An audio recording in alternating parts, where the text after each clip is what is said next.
Hi everyone, ಮಾರ್ಕೆಟಿಂದ ಮೂಲಂಗಿ ಜೊತೆ ಮೂಲಂಗಿ ಸೊಪ್ಪನ್ನು ತಂದಿದ್ರೆ ಇವತ್ತಿನ ರೆಸಿಪಿ ಖಂಡಿತ ನಿಮಗೆ ಯೂಸ್ಫುಲ್ ಆಗತ್ತೆ.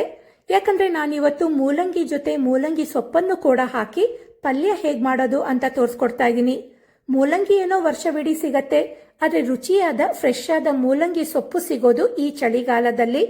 ತುಂಬಾನೇ ಹೆಲ್ತ್ ಬೆನಿಫಿಟ್ ಇರೋ ಈ ಮೂಲಂಗಿ ಸೊಪ್ಪಿನ ಪಲ್ಯ ತುಂಬಾನೇ ರುಚಿ ಇರತ್ತೆ. ಚಪಾತಿ, ರೊಟ್ಟಿ, ಅನ್ನ, ಸಾರಿನ ಜೊತೆ ನೆಂಚ್ಕೊಂಡು ತಿನ್ಲಿಕ್ಕೂ ತುಂಬಾನೇ ರುಚಿ. ಬರೀ ಮೂಲಂಗಿ ಮಾತ್ರ ಬಳಸಿ ಮೂಲಂಗಿ ಸೊಪ್ಪನ್ನ ಎಸಿತಿದ್ರೆ ಈ ರೀತಿ ಪಲ್ಯನ ಟ್ರೈ ಮಾಡಿ. ನೆಕ್ಸ್ಟ್ ಟೈಮ್ ಈ ಪಲ್ಯ ಮಾಡ್ಲಿಕ್ಕೆ ಅಂತಾನೆ ಮೂಲಂಗಿ ಸೊಪ್ಪನ್ನ ತರಿಸ್ತೀರಾ, ಅಷ್ಟು ರುಚಿ ಇರತ್ತೆ. ಹಾಗೆ ಇದು ಆರೋಗ್ಯಕ್ಕೂ ಕೂಡ ತುಂಬಾನೇ ಒಳ್ಳೇದು. ನಾನಿಲ್ಲಿ ಮೂಲಂಗಿ ಸೊಪ್ಪಿಂದು ಬರೀ ಸೊಪ್ಪನ್ನ ಮಾತ್ರ ತಗೊಂಡಿದ್ದೀನಿ, ಅದರ ದಂಟನ್ನ ತಗೊಂಡಿಲ್ಲ. ದಂಟೇನಾದ್ರೂ ಎಳೆದಿದ್ರೆ ಅದನ್ನು ಕೂಡ ತಗೊಳ್ಬೋದು. ಈ ಸೊಪ್ಪನ್ನ ಚೆನ್ನಾಗಿ ತೊಳೆದು ಈ ರೀತಿ ಚಿಕ್ಕದಾಗಿ ಹೆಚ್ಚಿಟ್ಕೊಂಡಿದ್ದೀನಿ. ಈ ಸೊಪ್ಪಿನ ಜೊತೆಗೆ ಮೂಲಂಗಿನೂ ಕೂಡ ಹೆಚ್ಚಿಟ್ಕೊಂಡಿದ್ದೀನಿ. ಸೊಪ್ಪಿನ ಜೊತೆಗೆ ಮೂಲಂಗಿನೂ ಹಾಕೊಂಡ್ರೆ ಪಲ್ಯದ ಟೇಸ್ಟ್ ತುಂಬಾನೇ ಚೆನ್ನಾಗಿರತ್ತೆ. ನಾನು ಮೂಲಂಗಿನ ಈ ರೀತಿ ಚಿಕ್ಕದಾಗಿ ಹೆಚ್ಚಿಟ್ಕೊಂಡಿದ್ದೀನಿ. ನಿಮ್ಗೆ ಯಾವ ರೀತಿ ಬೇಕೋ ಆ ರೀತಿ ಹೆಚ್ಕೋಬಹುದು.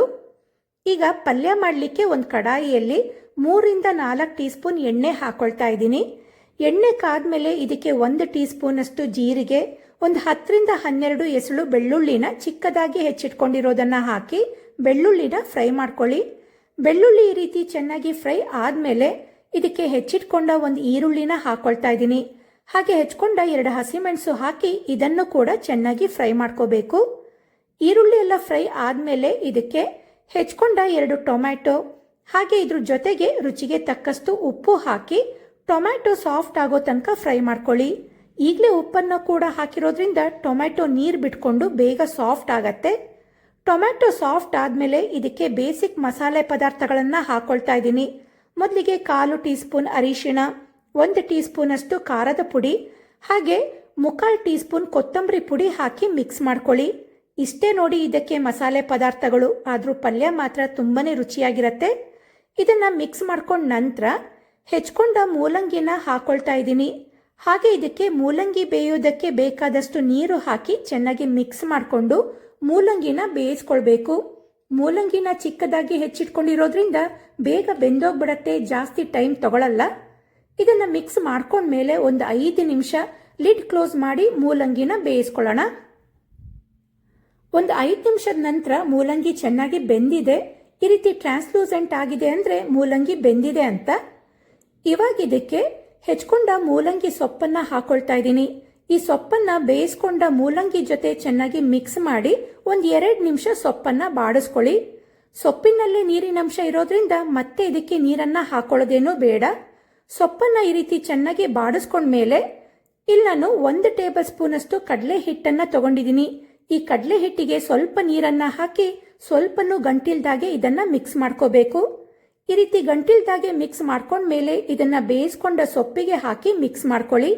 ಈ ಪಲ್ಯಕ್ಕೆ ಈ ರೀತಿ ಹಿಟ್ಟನ್ನ ಹಾಕೊಳ್ಳೋದ್ರಿಂದ ಒಳ್ಳೆ ಬೈಂಡಿಂಗ್ ಕೊಡತ್ತೆ, ಹಾಗೆ ಪಲ್ಯದ ರುಚಿನೂ ಕೂಡ ಹೆಚ್ಚತ್ತೆ. ಇದಕ್ಕೆ ಜಾಸ್ತಿ ಕಡಲೆ ಹಿಟ್ಟನ್ನ ಹಾಕ್ಲಿಕ್ಕೆ ಹೋಗಬೇಡಿ. ಇಷ್ಟು ಪಲ್ಯಕ್ಕೆ 1 ಟೇಬಲ್ ಸ್ಪೂನ್ ಅಷ್ಟು ಸಾಕಾಗತ್ತೆ. ಇದನ್ನ ಚೆನ್ನಾಗಿ ಮಿಕ್ಸ್ ಮಾಡಿಕೊಂಡು ಕಡಲೆ ಹಿಟ್ಟು ಸೊಪ್ಪೆಲ್ಲ ಚೆನ್ನಾಗಿ ಹೊಂದ್ಕೊಳ್ಳೋ ತನಕ ಒಂದು 3ರಿಂದ 4 ನಿಮಿಷ ಲೋ ಫ್ಲೇಮ್ನಲ್ಲಿ ಲಿಡ್ ಕ್ಲೋಸ್ ಮಾಡಿ ಬೇಯಲಿಕ್ಕೆ ಬಿಡಬೇಕು. ಒಂದು 4 ನಿಮಿಷದ ನಂತರ ಆರೋಗ್ಯಕರವಾದ ತುಂಬಾನೇ ರುಚಿಯಾದ ಮೂಲಂಗಿ ಸೊಪ್ಪಿನ ಪಲ್ಯ ರೆಡಿಯಾಗಿರತ್ತೆ.